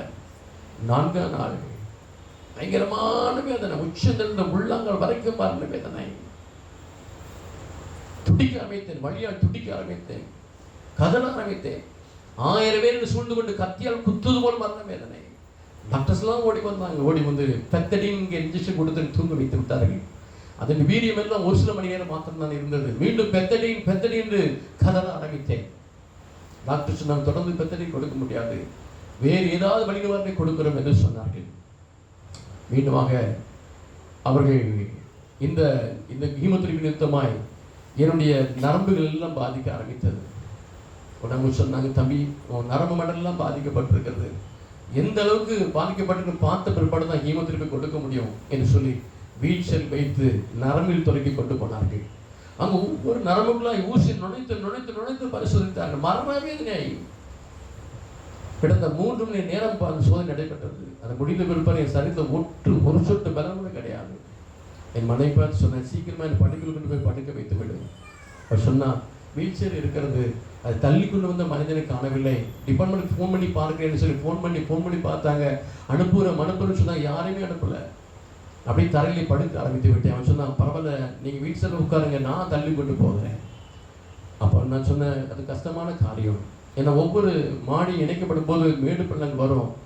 அது என்னால் உடனே தள்ளி கொண்டு போக முடியாதுன்னு சொல்லி, இல்லை பரவாயில்ல உட்காருங்கன்னு சொல்லி அவள் என்னை வீழ்ச்சியில் உட்கார் வைத்து தள்ள ஆரம்பித்தாள். மேடு பள்ளங்கள் வரும்போது வண்டி அங்கேயும் மனசடி பாட ஆரம்பித்தது. அப்படிதான் யோசித்து பார்த்தேன், எத்தனையோ மனிதனுக்கு ஓடி ஓடி உதவி செய்திருப்போமே, இன்றைக்கு எனக்கு உதவி செய்வதற்கு ஒரு மனிதன் கூட இல்லை. நான் என் மனை மாத்திரம் அனாதைகள் பரதேசம் போல் கிடக்கிறது. சொந்தங்கள் பந்தங்கள் எல்லாரும் விலகிட்டார்கள். என் கண்ணில் கண்ணி வடிய ஆரம்பித்தது. வடியாதே கண்ணி நின்று மனம் அடிவடையாதே என்று, வடியாதே கண்ணி நின்று மனம் அடிவடையாதே என்று, விடிவெள்ளி ஜொலித்திடும் நடுப்பகல் கதிர் வீசிடும், உனக்கு நடுப்பகல் கதிர் வீசிடும், சோராதே என் மனமே, சோர்ந்து போகாதே என் உள்ளமே, சோராதே என் மனமே, சோர்ந்து போகாதே என் உள்ளமே. சோராதே என்று சோர்வை அகற்ற கூட ஒரு மனிதன் கிடையாது. ஒரு வழி என் படுக்கையில் கொண்டு போய் படுக்க வைத்தார். மீண்டும் அதே ஹீமோதெரபியை கொடுக்க ஆரம்பித்தார்கள். அதன் ஈரலை பாதிக்க ஆரம்பித்து விட்டது, ஈரல் வீங்க ஆரம்பித்து விட்டது. டாக்டர் வந்து சொன்னாங்க, அம்மா தொடர்ந்து இந்த ஹீமோதெரபி கொடுக்க முடியாது, அவன் ஈரல் எல்லாம் வீங்க ஆரம்பித்து விட்டது, இதற்கு மேல் கொடுத்தால் அவன் மறித்து போய்விடுவான். ஃபாரின் ஹீமோதெரபி இருக்கிறது, அக்ஷாங்கிற பெயர், ஒரு ட்ரீட்மெண்ட்டுக்கு 4 5 லட்சம் செலவாகும். மொத்தம் 3 ட்ரீட்மெண்ட் எடுக்கணும் முடியுமா என்று கேள்வி கேட்டார். 2005ஆம் வருடம். அப்போதான் நாங்கள் வீடு கட்டி முடிச்சு, கையில் எந்த பணம் கிடையாது. என் மனைவி சொன்னார், எல்லாத்தையும் நாங்கள் விட்டுவிட கொடுத்து விடுகிறோம், அந்த ட்ரீட்மெண்ட்டுக்கு ஸ்டார்ட் பண்ணுங்கன்னு சொன்னபோது அட்ரா என்கிற அந்த ஃபாரின் ஹீமோதெரபி ஏற்ற ஆரம்பித்தார்கள். ஏற்றின ஒரு சில நாட்களுக்குள்ளாக எல்லா முடியும் கொட்டி போனது. இமைமுடி கூட கிடையாது. ஒரு மனிதனை தீயில மாட்டினால் எப்படி இருப்பானோ அப்படி கருத்து போய் எலும்பு தோலுமாய் வினோத சந்து போல் மாற்றப்பட்டேன். இந்த ஹீமோதெரபி நிமித்தமா ஜுரம் அடிக்க ஆரம்பித்து கிட்டத்தட்ட 40 நாட்கள் தொடர்ச்சியா ஜுரம் அடித்துக் கொண்டே இருந்தது. அழகான 2 சிறு பிள்ளைகள். டாக்டர் வரும்போது ஐயா, என் பிள்ளைகளை பார்க்கணும் போல இருக்கிறது, ஒருவேளை இந்த வியாதினால மறித்து போக என்று சொன்னாள். இந்த உலகத்தில் தகப்பன் இல்லாத பிள்ளைகளை வாழும், என் பிள்ளை போய் நான் பார்க்கணும், முதல் ட்ரீட்மெண்ட் முடிச்சு வீட்டுக்கு அனுப்ப மாட்டீங்களா? டாக்டர் சொன்னாங்க, தம்பி எங்களுக்கும் ஆசை தான், ஆனால் உனக்கு ஜுரத்தை நிப்பாட்டவே முடியல, எல்லாத்தையும் பண்ணி பார்த்துச்சோம், எதுலையுமே இந்த ஜுரத்தை கண்ட்ரோல் பண்ண முடியல. கடைசி ஒரு டெஸ்ட் ஒன்று எடுத்து பார்க்குறோம், இந்த இடத்துல சின்ன துவாரம் பண்ண போகிறோம், ஒரு கைத்துப்பாக்கியை கூட மிஷினை கொண்டு வருவோம், நல்ல மூச்சினை இழுத்து பிடித்து வைத்துக் கொள்ள வேண்டும். அந்த துப்பாக்கி வைத்து அடிக்கும்போது ஒரு செகண்டுக்குள்ளாக உன் ஈருடைய சிறு பகுதி வெட்டி கொண்டு வந்துவிடும், லிவர் பயாப்சி செய்து பார்க்க வேண்டும் என்று சொன்னார்கள். சரி என்று ஒத்துக்கொண்டேன். அதே போல வந்தார்கள், இடத்துல ஒரு தோரம் ஒன்று பண்ணி ஓட்டை போட்டார்கள், ஒரு கைத்துப்பாக்கி போல கொண்டு வந்தார்கள், நல்ல மூச்சு இழுத்து பிடித்துக்கொள் என்று சொன்னார்கள். அதே போல வைத்து அந்த பட்டனை அமைத்தினார்கள். ஒரு நொடிக்குள்ளாக ஈரில் பித்து கொண்டு வந்தது. அதை பயாப்சி செய்து பார்த்தார்கள். அதிலும் ஒரு பிரயோஜனம் இல்லை. டாக்டர் வந்து சொன்னாங்க, தம்பி அதிலும் ஒன்றும் கண்டுபிடிக்க முடியவில்லை, இந்த ஜுரம் ஒன்று மாத்திரம் கஷ்டப்படுத்தல, எங்களை சேர்த்து கஷ்டப்படுத்துகிறது, மருத்துவர்கள் எல்லாவற்றையும் செய்து பார்த்து விட்டோம், பலனில்லை, என்றைக்கு ஜுரம் நிற்குதோ அன்னைக்கு தான் முதல் ட்ரீட்மெண்ட் முடிக்க முடியும் என்று சொல்லிட்டு கடந்து போனார்கள். ஒவ்வொரு நாள் ராத்திரி தூக்கம் வராது, தலைமான தலைவலி அந்த அளவுக்கு இருக்கும், ஜுரம் எடுத்துக் கொண்டிருக்கிறோம், தூங்காதபடி மணியை பார்த்து கொண்டு 12 மணி 1 மணி 2 மணி 3 மணி என்று சொல்லி விடிகாலம் தான் கொஞ்சம் தூக்கம் வரும். அப்படி தூக்கம் இல்லாமல் தவித்துக் கொண்டிருக்கும் போது அழகிய சிறுபிள்ளை மோகங்கள் படைச்சிட ஆரம்பித்தது. என் கண்கள் எல்லாம் கண்ணீர் படி ஆரம்பித்து விட்டது. ஐயோ, அந்த பிள்ளைகளை எல்லாம் பார்க்க முடியாதபடிக்கு இந்த ஜுரம் அடைத்து போட்டிருக்கிறது. அழ ஆரம்பித்தேன். அப்படிதான் யோசித்தேன், ஏன் கத்தடை சொல்லக்கூடாதுன்னு சொல்லி முடக்க முடியாத முழங்காலை முடக்கி கொண்டு தெய்வ சொந்த கண்ணீர் பிடித்து அழ ஆரம்பித்தேன். அந்த என் பிள்ளைகளை பார்க்க முடியாது துடிக்கிறப்பா. இந்த ஜுரம் 40 நாள் அடைத்து போட்டு இருக்கிறது. டாக்டர் சொல்லிட்டாங்க, ஜுரம் நின்னாதான் வீட்டுக்கு போகணும்னு சொல்லிட்டாங்க. ஒருவேளை நான் இறந்து போவேன்னு நினைச்சேன், என் பிள்ளைகள் தகர்ப்பு இல்லாத பிள்ளைகள் உலகத்தில் வாழுமே, என் பிள்ளைகளை கடைசியை பார்க்க வேண்டுமே என்று சொல்லி கண்ணையும் எடுத்து வடித்து விட்டு அப்படின்னு சொல்லிட்டு சொன்னேன். ஆண்டவர், இங்க ஒரு வார்த்தை சொல்லுங்கப்பா, நீங்க சொல்ல ஆகும், நீ கட்டளை நிற்கும் எழுதப்பட்டிருக்கிறது, ஒரு வார்த்தை சொல்ல மாட்டவரே என்று சொல்லி அழுது செவித்து விட்டு அப்படியே படுத்து விட்டேன். காலை எழுந்த போது ஒரு சொட்டு ஜுரம் கூட கிடையாது. அல்லேலூயா. ஏழு மனிதனுடைய கண்ணீர் ஜெபத்தை கேட்ட ஆண்டவர் அந்த ராத்திரி பள்ளியை ஜுரத்திலிருந்து விடுதலை கொடுத்தார். காலையில் டாக்டர்ஸ் வந்தாங்க, பரிசோதனை பண்ணி பார்த்தாங்க. அவங்களுக்கு பயங்கரமான ஆச்சரியமா இருந்தது. சொன்னாங்க, தம்பி எதற்கு 3 நாள் பழக்கலாம், 3 நாள் ஜுரம் வரலன்னா ஒரு சில நாட்களுமே வீட்டுக்கு அனுப்பி வைக்கிறோம் என்று சொன்னார்கள். அதன்படியே ஜுரம் வரவில்லை, ஒரு சில நாட்கள் வீட்டுக்கு அனுப்பி வைத்தார். வீடு பரலோகம் போல் இருந்தது. பிள்ளை முகத்தை பார்த்து கொண்டே இருந்தேன். மீண்டும் 2ஆம் சிகிச்சைக்காக கொண்டு போய் சேர்த்தார்கள். அப்பொழுது ஹீமோதெரபி அளவை கொஞ்சம் அதிகப்படுத்தி வைத்திருந்தார்கள். அந்த ஹீமோதெரபி ஏற்றுக்கொண்டிருக்கும் போதே திடீர்னு வாந்தி வருவது போல் இருந்தது. ரத்தமாய் வாந்தி எடுக்க ஆரம்பித்தேன். டாக்டர்ஸ் எல்லாம் ஓடி வந்தார்கள், நர்ஸ் எல்லாம் ஓடி வந்தாங்க. என் நாடி துடிப்பெல்லாம் குறைய தொடங்கி விட்டது. பதட்டத்தோடு ஓடி வந்தாங்க. என் மனைவி அழுதுகிட்டே டாக்டர் பார்த்து கேட்கிறேன், டாக்டர் என் கணவருக்கு 1 மாதளவா? டாக்டர் ஒரு பதில் கூட சொல்லல. மறித்து போகிற மனிதனை ஆறுதல் படுத்துவது போல என் முதுகை தட்டி படுத்து விட்டு கடந்து போனாங்க. அங்க இருக்க சிஸ்டர் பார்த்து மனைவி அழுதுகிட்டே கேட்கிற, சிஸ்டர் கணவனுக்கு 1 மாதளவா? சொன்னாங்க, ஜோமனுங்க சிஸ்டர் என்று சொல்லிட்டு கடந்து போயிட்டாங்க. எனக்கு புரிந்து விட்டது, எனக்கும் மரணத்துக்கும் ஒரு தூரம் தான் இருப்பதை புரிந்து கொண்டேன். தெய்வ சொல்லுங்களை கண்ணீர் பிடிக்க ஆரம்பித்தேன். 2 சொல்லுங்க இருக்காங்கப்பா. என் சொந்தங்கள்லாம் மறந்து போயிட்டாங்க, என் உடன்பிறப்பெல்லாம் மறந்து போயிட்டாங்க, எல்லாரும் மறந்து போயிட்டாங்க. இப்போ டாக்டரும் போயிட்டாங்க, சிஸ்டரும் போயிட்டாங்க. நானும் என் மனைவி மாத்திரம் அதே போல கிடக்கிற ஆண்டவரே, எனக்கும் மரணத்துக்கும் ஒரு தூரம் தான் இருக்கு. 2 சிறு பிள்ளைகள் இருக்காங்கப்பா, கொஞ்சம் நினைத்தல்வீராக என்று தேவ சொல்ல கண்ணீர் விட்டு அழுத போது பிரதிஷ்யமாக கண்களுக்கு முன்பாக ஒரு வசனம் பழிச்சிட ஆரம்பித்தது. அவரை தொட்ட யாவரும் சுத்தமானார்கள். அல்லேலூயா. இயேசுவை தொட்ட யாவரும் சுத்தமானார்கள். ஆண்டவர் சொன்னதவரே, மாத்திரம் பிடித்துக் கொள்ளுங்கள் என்று சொல்லி இந்த காயப்பட்ட கரத்தை கண் முன்னால் நிறுத்தி அவர் கரத்தை பிடித்துக் கொண்டு அந்த சனப்பொடியிலே கர்த்தர் ரத்தமாதி நிற்பாட்டி போட்டார். மக்கள் ஓடி வந்தாங்க, பதட்டத்தோடு ஓடினாங்க. எப்படி நடந்தது? அந்த நாடி துடிப்பெல்லாம் சரியான நிலைக்கு வர தொடங்கினது. கர்த்தர் அதிலிருந்து விடுதலை கொடுத்தார். மீண்டும் சில நாட்கள் வீட்டுக்கு அனுப்பி வைத்துட்டு 3ஆம் சிகிச்சைக்காக சேர்க்கப்பட்ட போது ஹீமோதெரப்பி என் மனைவி தான் போய் வாங்கி கொண்டு வர வேண்டும். முதல்ல M1 இருக்கும்போது ஹீமோதெரப்பி எல்லாம் மெடிசன் ரூமுக்கு வந்துடும். எங்கள் கையில் பணம் கிடையாது, எல்லாத்தையும் எழுந்துட்டோம். ஆகவே நாங்கள் கட்டாயப்படுத்தி ஜென்ரல் வார்டுக்கு மாற்றப்பட்டோம். ஜென்ரல் வார்டில் இருக்கும்போது மெடிசன்லாம் போய் நம்ம தான் போய் வாங்கிட்டு வரணும். அப்போ என் மனைவி அந்த ஃபார்மசியில் போய் ஹீமோதெரப்பி வாங்கும்போது தான் தெரிந்தது ஹீமோதெரப்பின் அளவை 10 மடங்காக அதிகமாக்கி வச்சிருந்தாங்க. அவள் கை காலில் நடுங்க ஆரம்பித்து விட்டு வாங்கிட்டு அழுதுட்டே உடனே சொல்றா, ஐயோ கொஞ்சம் ஹீமோதெரப்பி கொடுக்கும் போது ரத்தமா வாந்தி எடுத்தீங்களே, இப்ப 10 மடங்கு மேல அதிகப்படுத்தி வச்சிருக்காங்களே, எப்படி தாங்க போறீங்க? தைரியமா சொன்ன அவளை பார்த்து, சூளை 7 மடங்கு சூட்டாக்க போட்ட போதிலும் சாத்ராக் ஆபேத்நேகோ காத்த தேவன் என்னை காப்பார். அல்லேலூயா. 7 மடங்கு சூடாக்கப்பட்ட போது தேவதாசனை காத்த தேவன் என்னை காப்பார் என்று விசுவாசத்தோடு பேச ஆரம்பித்தேன். அதன்படி ஒரு தீங்கு வராதபடி தேவன் பாதுகாத்துக் கொண்டார். இந்த கடைசி பகுதி வந்த போது டாக்டர் சொன்னாங்க, தம்பி 6 மாதமே நீ அடைபட்டு கிடக்கிறாய். இன்னைக்கு ஒரு ரத்தத்தை எடுத்து நம்ம பரிசோதனை பண்ணி பார்க்க போகிறோம். பிளட் கவுன்ஸ் கொஞ்சம் நார்மல் தான் போதும், ஒரு டிஸ்சார்ஜ் கொடுத்துடுறோம். இல்லாவிட்டால் இதே ஆஸ்பத்திரி வளர்க்கிறான் என்று சொன்னார்கள். அன்றைக்கு காலையில் என் அறையில் ஒரு மனிதன் அதை துப்புரவு பண்ணி கொண்டிருந்தார். திடீர்னு பக்கத்தில் சொன்னார், பயப்படாத, தைரியமா இருக்கு, கர்த்தர் அற்புதம் செய்வார். அவரை நான் முன்ன பின்ன பார்த்ததும் கிடையாது, அதுக்கப்புறம் நான் பார்த்ததும் கிடையாது, போயிட்டாரு. எனக்காகவே ஒரு பெரிய நம்பிக்கை இருந்தது. அன்னைக்கு பிளட் எடுத்தாங்க, டெஸ்ட்டுக்கு அனுப்பி வச்சாங்க. ஒரு 3 மணி நேரம் கழிச்சு வந்து சொன்னாங்க, தம்பி ஒரு ரத்த அணுக்கள் மீதியாக குறைஞ்சிருக்கு, உன்னை வீட்டுக்கே அனுப்ப முடியாது என்று சொன்னாங்க. இருதயம்லாம் உடைந்து போயிடுச்சு.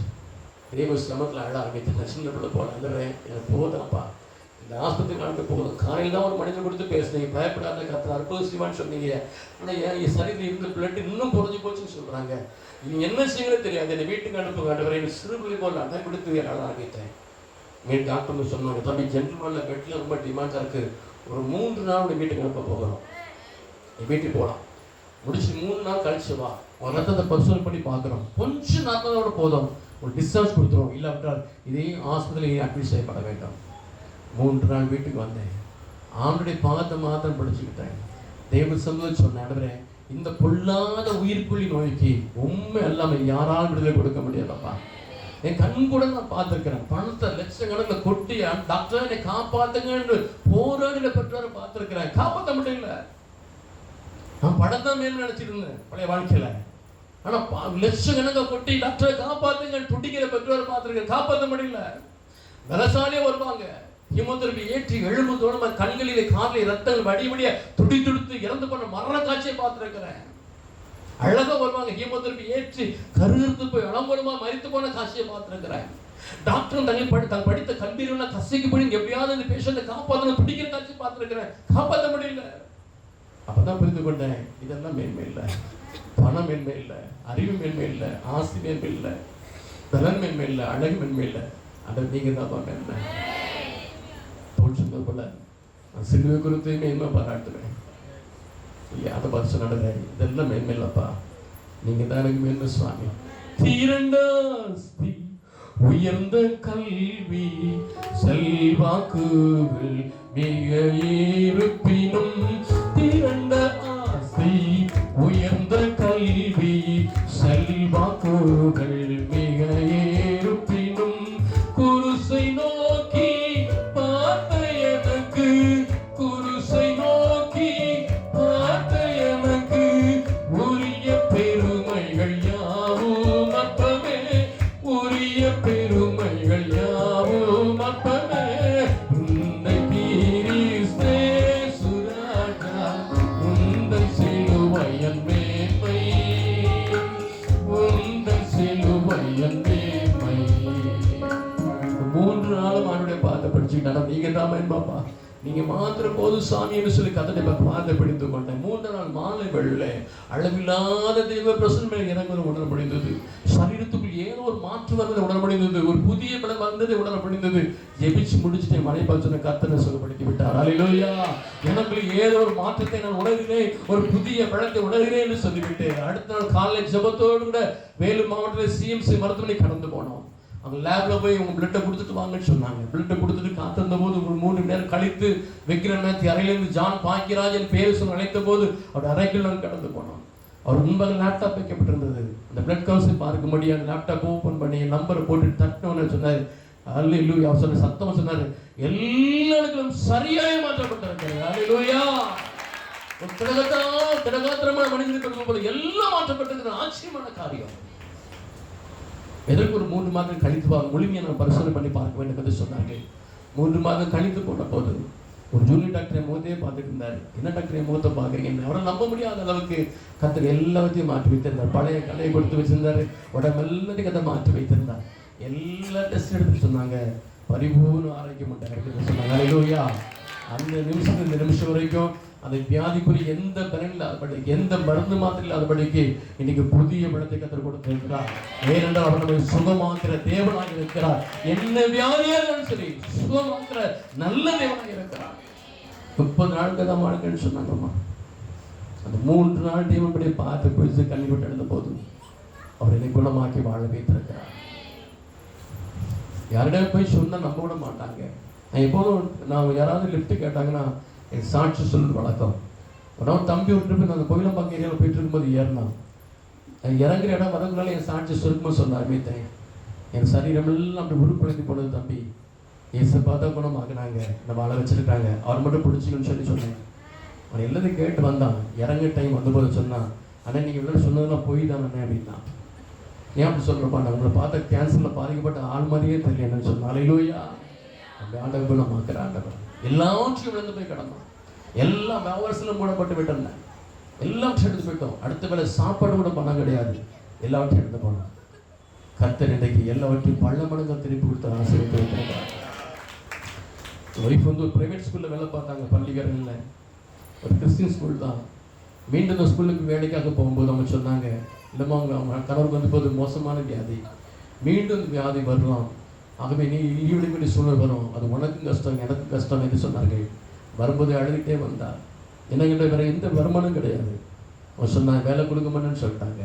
நான் சொன்னேன், ஜீவனை கொடுத்த ஆண்டவர் நம்மை வாழ வைப்பார். நாங்கள் அரசாங்கத்தில் வேறு ஒன்றுமே சில பதிவு பண்ணி தான் வச்சுருந்தோம். அரசாங்க வேலை தானாக தேடி வந்தது. இன்றைக்கு கவர்மெண்ட் ஸ்கூலில் டீச்சராக வேலை பார்த்து கொடுத்துருக்கிறார். அல்லேலூயா. ஒரு நன்மை குறைபடாதபடிக்கு சகல நன்மை கொடுத்து கர்த்தர் ஆசீர்வதித்திருக்கிறார். அவனை குணமாக்குற ஆண்டவர். இன்னைக்கு ஒருவேளை எந்த காரியங்கள் பாதிக்கப்பட்டு இருக்கிறாயோ எல்லாவற்றையும் கர்த்தர் குணமாக்கி ஆசீர்வதிக்க வல்லமுள்ள தேவனாக இருக்கிறார். இன்றைக்கு தேவனை கர்த்தர் உங்களை குணமாக்குவார். உங்களுடைய நொறுங்குண்ட இருதயத்தை குணமாக்குவார். உங்கள் சீர்கட்டை குணமாக்குவார். விசுவாச நலன்களை குணமாக்குவார். என்ன வியாதியாலும் உங்களை குணமாக்குவார். எல்லாரும் இருக்கலாமா?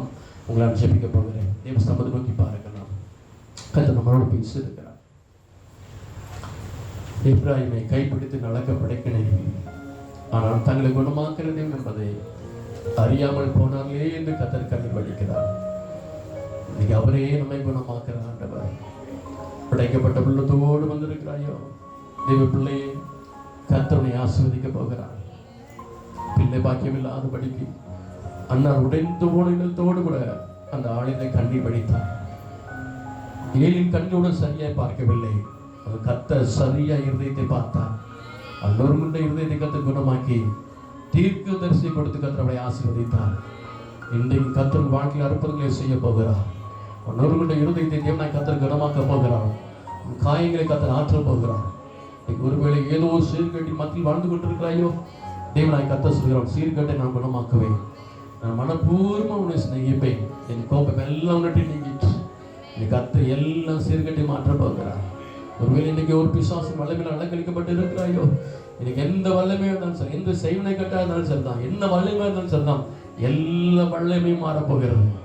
தேவனாய் கர்த்தரை குணமாக்க போகிறார். தேவனுடைய வல்லமை இறங்கி வரப்போகிறது. இன்னைக்கு என்ன வியாதியோடு கூட இங்கே வந்திருந்தாலும் சரிதான், எல்லா வியாதி கர்த்தர் குணமாக்க போகிறார். சகல வியாதி குணமாக்க போகிறார். என்னை வாழ வைத்த ஆண்டவர் உங்களையும் வாழ வைப்பார். என்னை ஆசீர்வதித்த ஆண்டவர் உங்களையும் ஆசீர்வதிப்பார். எல்லாரும் தேவன் நோக்கி பார்ப்போம். அவர் மாத்திரம் நமக்கு போதும். ஒரு மனிதன் மறந்து போகலாம், மனிதனை கைவிடலாம், யார் கைவிட்டாலும் சரி, ஆண்டவர் மாத்திரம் நமக்கு போதும். அவனே நம்மை குணமாக்குற ஆண்டவர். அல்லேலூயா.